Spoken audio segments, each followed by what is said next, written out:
Good morning, Husker fans. Welcome back to the Husker Big Red YouTube channel. I'm Chris Peterson, and joining me as always is Danny Gillette. And we're back here on this Thursday for another episode of the podcast. And we're going to look back on the commitment of Rex Waterman.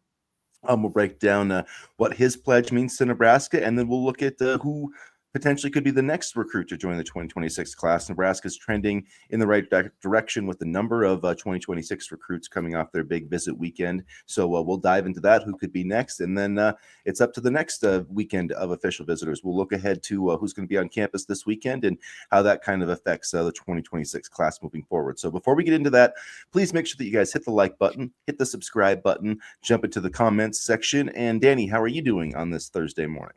I'm doing well. A lot of news to write about, a lot of moving parts, and it's been an exciting couple of weeks for this football program. Yeah, it was a solid, first weekend of recruiting. I know that we've got the commitment of Rex Waterman. There's been some other, projections that have been coming in, with guys like Cameron Wilson, Luke Sorensen, Hayden Ainsworth. But let's start with Rex Waterman, who actually committed. And if you look back to our preview before last weekend, he was one of the guys that I mentioned as somebody who could commit this weekend, or after that first weekend. So I feel pretty good about that prediction. I just felt like you could see if Nebraska pushed really hard for him that they had a good chance to get him. And looking and diving into his film a little bit more after getting some of these crystal balls and his commitment, definitely I think Nebraska got a really good, a really interesting prospect, a really good player. He's ranked 1,337th overall, 110th among offensive tackles. This is according to the 24/7 Sports composite rankings. I think he's a little bit higher in the On3 industry rankings, but about the same in the 1200s, which, I think is a little low for him, but that's okay. I think that especially with offensive tackle, as I mentioned before, it's important to have offensive linemen that you can develop. And with Rex Waterman, I think there's a chance that he doesn't end up, playing tackle at Nebraska. He is a very physical guy. He's a mauler. He does have good feet. To me, maybe he could be a right tackle. Maybe he could be a guard. It's possible he could be a left tackle, someday. So I think he's got some position versatility. But, when I watch his film, he reminds me a lot of Gibson Pyle, another guy who played tackle in high school, was a very physical player, bumped inside the guard. And that's what I see, in the future for Rex Waterman. Not that he couldn't, be a right tackle potentially. I think he does have pretty good feet, but just when I watch him strike and drive block, and then when you think about a guard who is an aggressive run blocker, but then also has the experience of being a blindside protector, I think that sets him up really well. And I really like guards that used to play tackle. And sometimes it's hard to find a guy that's physical enough to do that, but I think that Rex Waterman is. And so that's what intrigues me about his commitment is the position versatility and just having some long-term depth that you can kind of develop on the offensive line, which I think is pretty important nowadays with how much those guys cost in the transfer portal. Yeah, they cost a pretty penny, and I think with Rex, you see a lot of refined skills, as you mentioned, very aggressive pass blocker, aggressive run blocker. So the talent is there, and he may not be a 5-star offensive lineman, but he can get the job done. And I think like you said, and I thought the same thing too. Gibson Pyle, in the way that he plays with aggression, the way he can clear space and create holes and running lanes is definitely something to watch for. And I know he may not be the highest rated lineman, but I do think when it comes to offensive linemen, the stars and the rankings, they don't necessarily matter in the sense of production. I do think Waterman has a chance to be a really solid lineman, and it gives Donovan Rayola another tool in the chest to kind of work with and see what he can get. Yeah, for sure. Yeah, it's just I think with the rankings especially, off development with the offensive line is really key. And then also just, I think that this coaching staff has proven quite a few times that, they evaluate better than the rankings do. And a lot of their guys, end up being ranked much, much higher than when they were first offered or committed. I mean, Jeremiah Jones, the wide receiver / defensive back, who signed with Nebraska, is a great example of that. I mean, I don't even know if he was ranked when Nebraska like offered him, and then he ended up being like a top 200 kid. And he's not the only guy. That's Carlon Jones was another guy who was like that a couple of years ago. CJ Steve, Bruna. yeah, CJ Brona. I mean, there's been a number of them that have just really taken off, and um, I'm not exactly sure why Rex Waterman is ranked, where he is. It could be, maybe I don't know. I'm not going to say a size thing, because I mean 6'5" is it's big enough to play offensive tackle. So I don't really understand why his recruitment, did have Boise State, Arizona State. So it did have some high major UCLA. teams. Yeah, UCLA only 10 offers, which is not a huge number. But I like the evaluation though, and I think that they did a good job. It got a solid player before. Before he got much bigger. And some other programs have been sniffing around, like Michigan sniffed around earlier this spring and didn't end up offering. But I don't think that Rex is that far from at least develop. I mean, I definitely could see his rankings bump up into the top 1,000. So again, kind of like what you were saying, I mean, rankings do matter, but they only matter to a point, and they also it matters when you get them done too. Like the rankings, what they are right now, aren't going to be what they are in January. Like there's guys like Dayton Rayola is gonna. I think Dayton Rayola is going to take a huge leap this year in the rankings as long as he plays the way that a lot of people think he's going to play. He's not going to be ranked 900 or whatever the heck he is. So I mean, even though Nebraska they might be ranked 60th or something in one of the team rankings, like Yeah. it's way.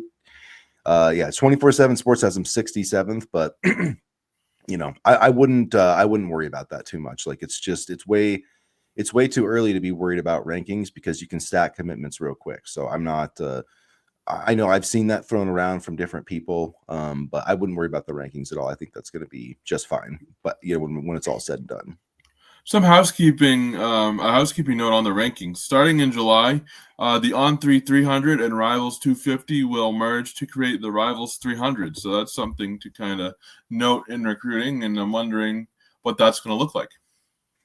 Yeah, that's going to be really interesting, I think. Yeah, it's going to be basically what I think you're going to have two ranking systems that people are going to try. They just need to throw ESPN out of the ranking system altogether. Yeah, And I honestly, totally agree. just Yeah. get out of it. It's like two guys ranking people. Like I don't even know who does it. It's just so 24/7 Sports and On3, I think really established itself as one of the one of the more consistent ranking outlets.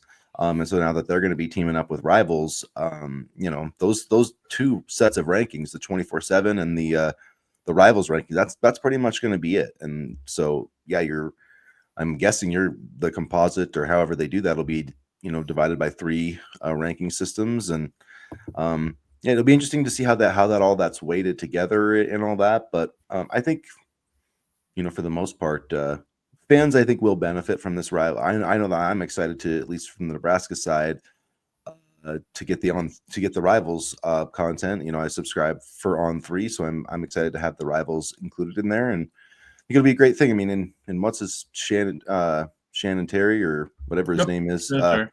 he's done a spectacular job building these networks. So I think On3 it feels like it's going to be more of a news coverage type thing, and Rivals will be focused on recruiting, and I think that'll be really interesting to see how that all plays out. And yeah, it will be interesting to see how the rankings kind of work out. But it was funny how quickly On3 kind of overtook 24/7 Sports. After, I mean, Yeah, they did. Shannon Terry knows how to do it, but yeah, he stole all the. He went and got Chad Simmons and Steve Wiltfong. I mean, he took basically the top guys. So it was like you had no chance. They're 24/7 Sports. Even Sean Callahan too. Sean Callahan, Brian Munson is over there now. So Yep. So yeah. But yeah, let's look at Rex Waterman. We got him in the bank for Nebraska. So that's 5 commitments now in the 2026 class. Definitely there's more on the way, a lot more on the way. So let's talk about who is going to be the next one to come off the board. There's been a number of guys getting crystal ball projections. Hayden Ainsworth, the offensive lineman from Mississippi, Cameron Wilson, the edge from Miami, Luke Sorensen, the tight end from California. This is another really interesting recruitment. He set his decision, and he's got Ole Miss on the visit list, and he had a crystal ball to Penn State. after he took a trip there. So it felt like that Penn State was the leader for Luke Sorensen. We talked about last weekend, can he, will he be able to will Nebraska be able to take the lead after that, because he went on that trip to Penn State and he set his commitment date right after that. And that usually is a sign that, that school knocked it out of the park. But it sounds like has he canceled some of his other official visits at this point? I know he has a commitment Final date Penn set State for, visit. okay. So he's got a commitment for June 20th set, and it doesn't look like he's got any other visits coming up. So, Ole Miss is the other team in the top three, but definitely seems like Nebraska will get Luke Sorensen. And I don't know, I guess, are we going to have to wait till June 20th for his commitment? Because I'm not sure if I know I know Sean Callahan predicted that he would be the next one to come off the board, but that's still a week away. I don't know. Are we gonna have to wait 8 more days for his commitment?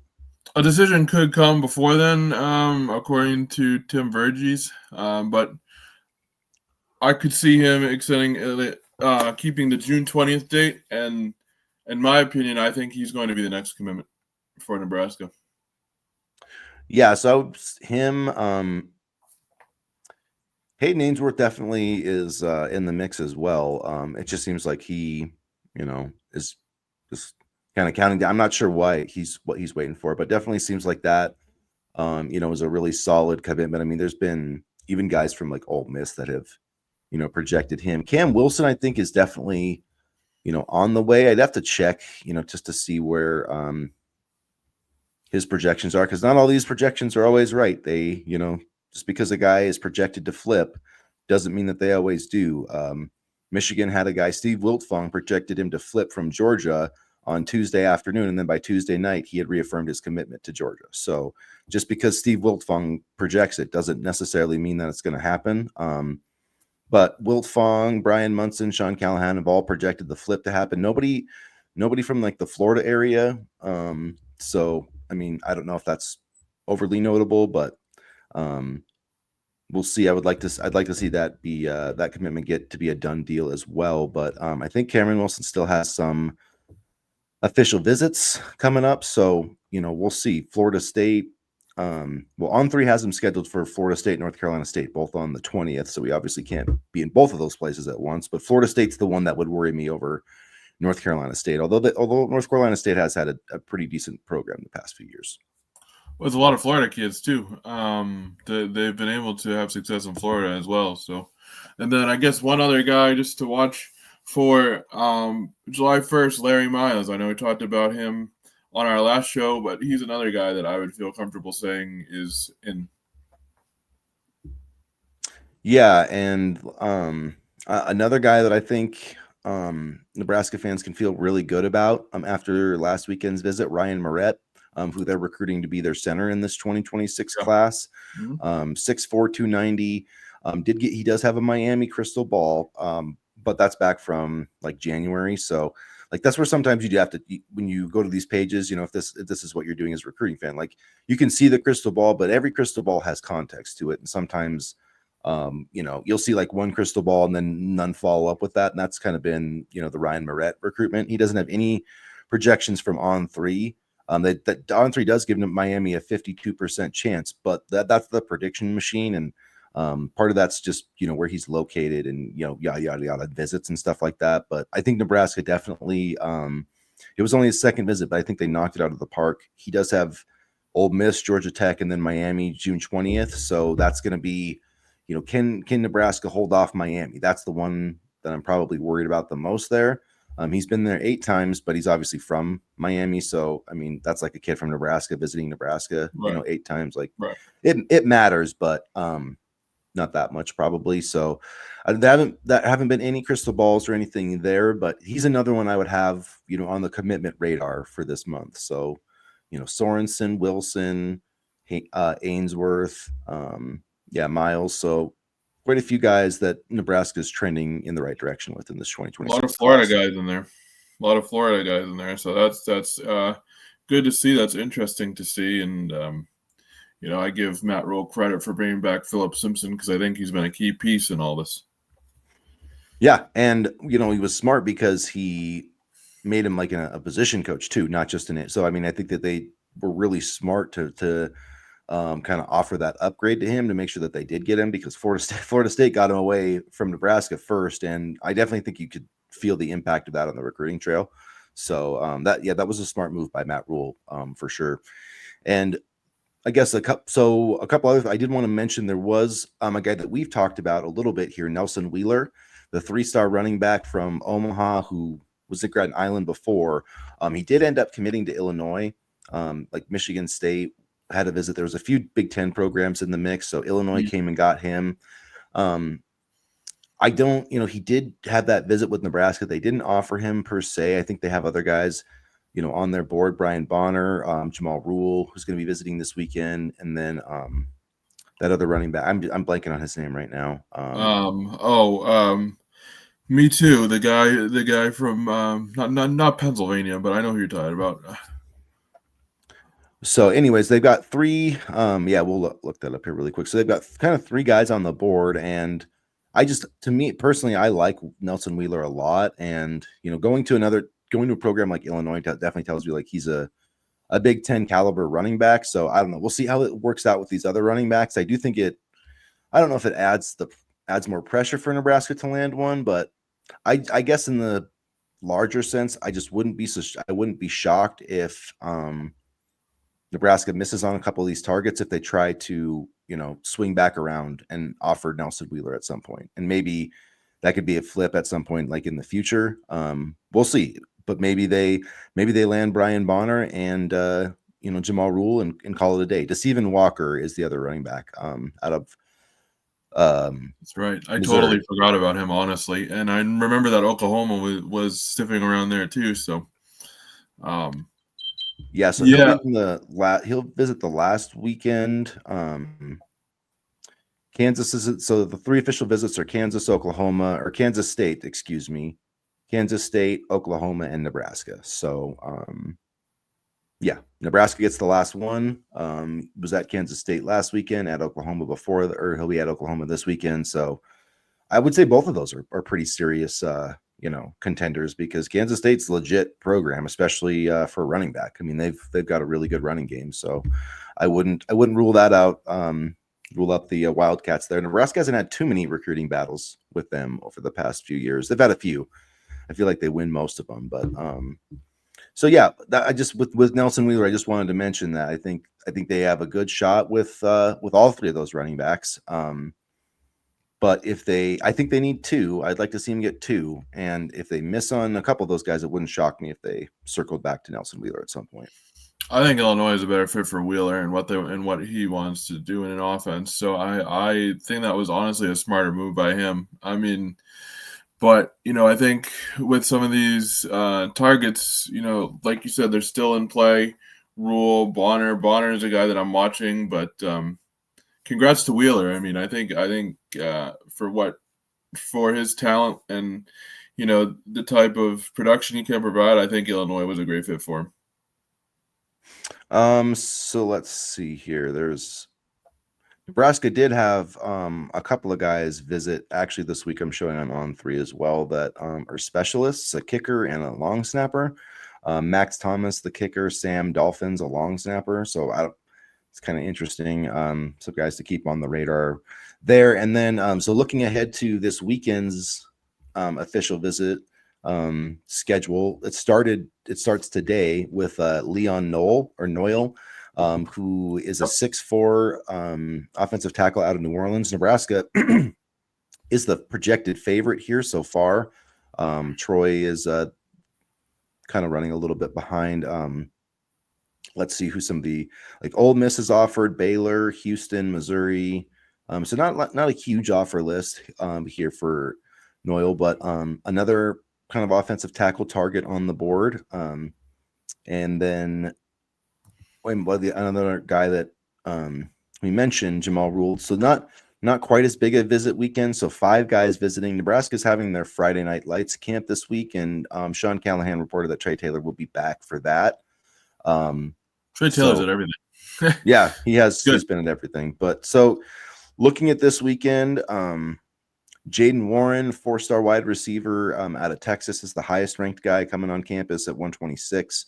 These are via the On3 industry rankings. Jacob Eberhardt Yep. is also going to be here. Darian Jones, probably the guy that I'm looking at the most. The Iowa kid, I think he might have just got projected to Iowa from 24/7 Sports. I got to double check that. I saw somebody posting about that the other day. But Darian Jones is one of the two. They've got basically 2 or 3 offers out in the 2026 class for in-state players. Yeah. So I guess no crystal balls yet for Darian Jones, but it does seem like Iowa's been trending up a little bit more with him. It's a 60. The On3 prediction machine has Nebraska with a 65% chance and Iowa at a 30% chance. So Iowa's been trending up a little bit here with Darian Jones, and I guess they did get a prediction from Derek Young of On3 for Iowa to land Nebraska. So for Iowa to land Darian Jones. So I wasn't making that up in my mind. He has been projected to the Hawkeyes, which would be pretty interesting because his brother plays here.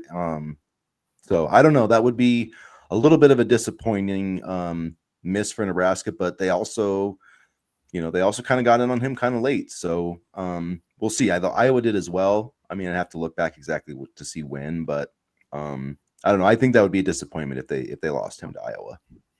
Jacob Everhart's the guy I'm watching. I mean, he's a guy that can play both sides of football. He plays wide receiver, defensive back, and linebacker.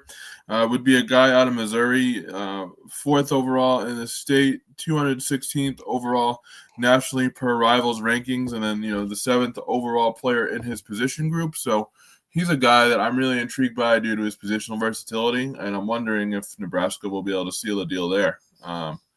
As far as Jones is concerned, that would be a little bit disappointing, but right now the secondary looks pretty good. So, I mean, it's one of those things, maybe you circle back or focus on the next class because, I think there is – I do like the way that the secondary room shapes up right now. Yeah, I mean, I like how it shakes up too, but, it just – I think that maybe they should have offered Darian Jones a little bit earlier. I mean, I know that a lot of other teams offered him around the same time, but we'll see. Whatever. If it's not going to be the end of the world if they miss on him.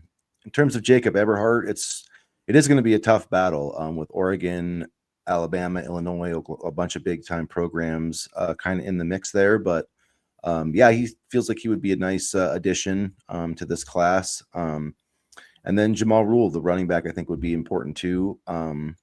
And they still, I mean, they did get Rex Waterman, and that's a nice pickup. It would be, I'd like to see him generate some more momentum with like Kelvin Obat. I mean, I do think they maybe move things in the right direction with him, but I don't really see them. Honestly, I don't really see him as a top contender for Kelvin Obat right now. I was hoping He's that going to be a they hard would. one to land too. So, Yeah, well, I've heard that Utah and Michigan are the two teams kind of standing out there. So I don't know. I feel like that they potentially, of the big time offensive tackles, there's Claude Mpua. So I mean, maybe they can land him, but I'm going to be really disappointed if they don't get one of those two guys because like they just need to get a big time tackle as a high school recruit at some point. I mean, I feel like for right now, Nebraska is going to have to, focus on just developing, the 3-star, maybe high 3-star guys and things like that. I mean, I know Nebraska needs a big time, tackle and a big time lineman, but I mean, Nebraska hasn't shown the ability to develop them and put them into the NFL at a consistent level, and that plays a huge part in it too. Yeah, we'll see where things go. So keep an eye on Noyle today, and let's see who else is going to be visiting this weekend. One other quick note: Rivals reported that Nebraska and LSU were the top 2 teams in Torrey Pittman's recruitment right now. I think he's going to be hard to keep in state, but definitely good that Nebraska's making an early push. Yeah, I mean, that's where when you get players like that in the state of Nebraska, you need to be able to get them. So, yeah, I mean, that would be if they lose that recruitment, there's no excuse for that. Like, I don't care who comes. If you don't get Torrey Pittman, like that's a massive failure, and they need to lock. I mean, when you get a guy who's I thought a massive failure. He's one of the best players in the country. I mean, Right, yeah, because he's right, and so he shouldn't be leaving the state of Nebraska's not at that Nebraska. level yet. Nebraska is nowhere near that level yet. I mean, we're losing to Iowa State in recruiting for crying out loud. They took half Yeah, the I Nebraska. I yeah, but mean, a lot of that I get has what to you're do with the saying, way they but prioritize kids, though. Like, and I mean, if they would have prioritized Darian Jones earlier, they probably would have his commitment locked down, frankly. But I mean, with Pittman, like, I mean, I get what you're saying, but if you have a kid that's ranked 28th in your own back, like, you have to get him. You just have to, because those opportunities don't come along very often. So, I mean, you have to get this kid. So I do, yeah, if they don't get him, I think it would be a failure. I see what you're saying, but I wouldn't be surprised if he left. Yeah, I mean, we'll see. I just think, I mean, you've got all this talk and this bluster, like, oh, the 7-on-7 and Nebraska's this amazing place and all these kids want to come here. Well, like, if that's true, then you should be able to get these kids in your own backyard. Like, I do think that all that stuff was cool, like the 7-on-7 stuff, but like, if you can't even land Torrey Pittman, like, what do we, like, what's the point of any of it? Like, I guess that's my, like, you've got all these incredible facilities, like, you've got every possible resource that like, there's no better place for him to go become an NFL player than Nebraska. I mean, in terms of like, I mean, I get they don't have maybe the NFL draft background of other teams, but they've got all the resources that you need to become a professional player at Nebraska. So to And me, they I don't just have the think that'll money. be, They I mean, say I they don't, have the money. They I say think, they have the money, but they don't. They don't pay like it. I mean, I think that they will have I mean, they got Dylan Raiola. They've got enough dudes where I think that I mean, they got Yeah, Elijah because Matt Rule Pritchett. had to beg. Because Matt Rule had to beg for that money. Yeah, but I mean, I mean, they were going to spend it on transfer quarterback. So, I mean, they were going to spend it one way or another. I think they just, instead of spending it on Kyle McCord, they ended up spending it on Dylan Raiola. So, Right. I mean, but that's the thing. Like, if you're going to be, if you're going to be a competitive program, like, you just have to get those players in your own backyard. You just have to. And I mean, they got Trey Taylor out of Chicago. So I just think that, I mean, if they're ever going to be, if they're ever going to have a chance to compete with the Penn States and the Ohio States and the Michigans and the Oregons of the Big Ten, like, those are the kind of guys you have to get. I mean, I mean, I feel like that's been Matt's entire strategy. Like, they're not going for, like, I do think they've overlooked the state a little bit. And the part of that is, they have this idea that, like, we're going to go get these guys that can beat Ohio State. Well, Pittman's one of them. So you got to get him. Like, if that's your strategy, you got to get him. You cannot miss on him. I agree, but I wouldn't be surprised if he left. Yeah, I mean, I wouldn't be surprised either. I just think that would be a big black eye if that happens, because that's just the kind of guy you have to get. So, but we'll see how that kind of moves going forward. But yeah, I think for the most part, they're doing a nice job in this class. I do think that they're gonna probably, they might have to do some work with with some late risers and that type of thing, just because the board's not super huge. I mean, there's not, when you look at like 6 commitments, they'll probably get over 10. Yeah. And then you look at the last, you got 5 or 6 guys this weekend, 13 guys next weekend. So, I like where they're at. I do think that they can get into the top 25, but I do, like I said, I would like to see him start getting in with more of the blue chip prospects, because of all these guys we're talking about, not a single one of them is ranked as a 4-star. And I know what I did just say about the rankings, but like last year, you had 12 4-stars. So, I mean, I would like to see them add, some more of those higher ranked guys. Eberhardt and Moret are listed as 4-stars, so there are 2, but they could definitely add some more, especially when you talk about, I think, the defensive side of the football, because I feel like they have enough skill guys on offense, but I feel like they need to some blue chips on the defensive side as well. Yeah, especially like pass rusher. I mean, you look at edge, and Yeah. I know, like, they've got some good edge players from the portal, but they have not recruited that position well at all. I mean, except for, I guess you could say, Willis McGahee. Would The Shavers fourth. count as an edge at this point? No, he's a linebacker. He's a pure Okay. linebacker. So yeah, but I mean, outside of that, I mean, I like Jordan Ochoa. I think he has a chance to be a nice player this season. But like, just in terms of, they haven't really got out and Yeah. landed like a big time, You know, like a top 24/7 pass rusher, edge type since Matt Rule's really been here. So And the I guys that mean, they have, like Cam Leonard, we're still kind of waiting to see what he can do. So yeah, and Cam Leonard, I mean, Cam Leonard to me is also more of like, I don't even know if I'd call him an edge. He's more of like he's more of like your traditional defensive lineman, which I think is why he's going to probably play more this year. But I don't know if we're going to see, you know, the big sack increase. We'll see. I mean, he showed some signs as a freshman those first few games, so it would be good to see. I mean, I do think we'll see more, but I think the pass rush really needs to come from Dason McCullough and like McGahee and some of those guys. yeah, and I think honestly, the Georgia Southern transfer to the linebacker, I think he can do a little bit of that as well. So I don't know. It'll be interesting to see where that comes from. I do think they have the athletes to do it. It's just a question of being consistent with it. Yeah. So it would be, yeah, it'd be nice to see him add, you know, some more defensive talent here, you know, in this 2026 class.